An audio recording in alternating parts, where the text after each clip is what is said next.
Hello, ladies and gentlemen. I'm Professor Norman Cornett, religious studies scholar, art critic, and curator with the artist Sekai and his work entitled The Secret of Wild Places. It's acrylic on canvas, a frame that he himself created. This work draws me in for a number of reasons. First and foremost, often in the work of Sekai, I surmise that his paintings are very much like that of medieval painters right up to the Renaissance, in the sense of everything happens right on the picture plane without the depth perception, that perspective of another place beyond the picture plane. What happens here, in my humble opinion, is that the artist Sekai creates, not unlike architects, a volumetric sense. These are, to all intents and purposes, billows, whether clouds or forest or mountains, but he's creating a sense of volume, a sense of fullness, a sense of amplitude, which I find unique in Sekai's work. I thank you very much for your vision of the works. Yes, I do try to capture all the things that you say. This is how I went into the secret of wild places, looking for what is discovered, almost like a landscape, going into the forest and finding different depths, branches, trees, river, stones, reflection of light happening in a space. And in this wild space, that's it, it's talking to you. So it's another dimension. What also strikes me, Sekai, in The Secrets of the Wild Places is the use of black. You normally avoid using black.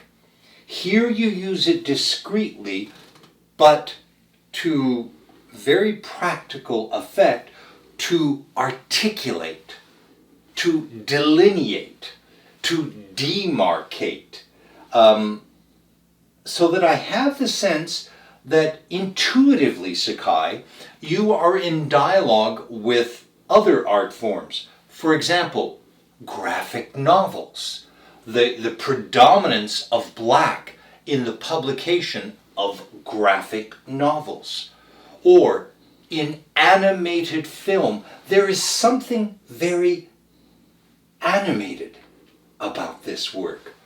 And animus, the Latin word, essentially refers to a spirit that dwells, as though you wanted us to sense the spirit that dwells in the wild places.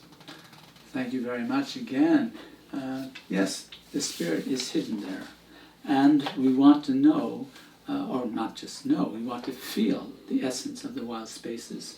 And as you say, articulation of the spaces, to articulate how light can be defined, to articulate how water and the boundaries around water, how the sun reflects into space and creates shadows, and so on. There is, at the same time, here you seem to use the colors of nature, very organic colors, those that we would see at a sunset, or in the forest, or the mountaintops, or the rivers and streams that flow. And there is a certain sense in which the lines are amorphous. There is a fluidity of forms, of contours, as though you want to leave them living, not static. Again, thank you very much for that, because yes, I don't want it to be static. Definitely, there has to be a sense that everything is alive and moving, shifting and changing. And that's it, to give it life. And that's the secret of life, is that everything around us, our shadows define us.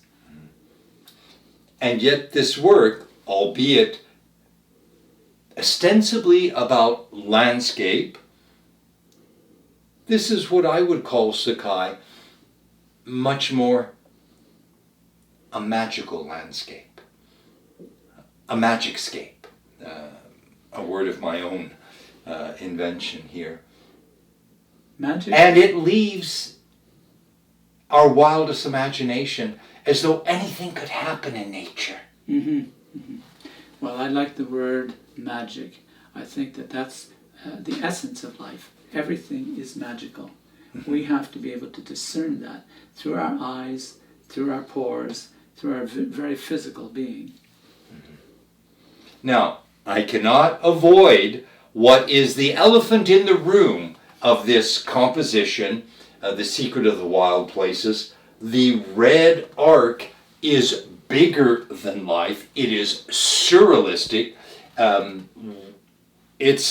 We cannot understand this work, I believe, unless we come to terms with the supremacy of that arc, that red, that dominates.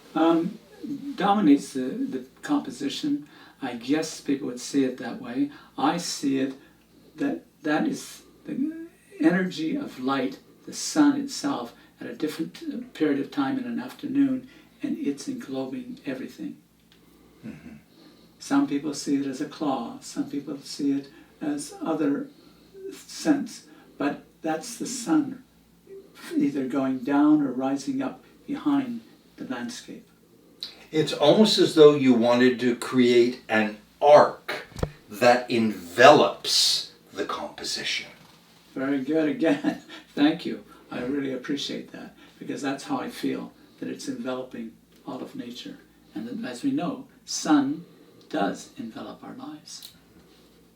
Well, ladies and gentlemen, I invite you to discover more of the art of Sekai. I particularly admire The Secrets of Wild Places because there is here, in my opinion, an innocence, a childlike vision, a sense of wonder. And if you would like to discover more, I invite you to look at his website at Blogspot, Sekai, and I'll spell that, Sekai.wordpress.com.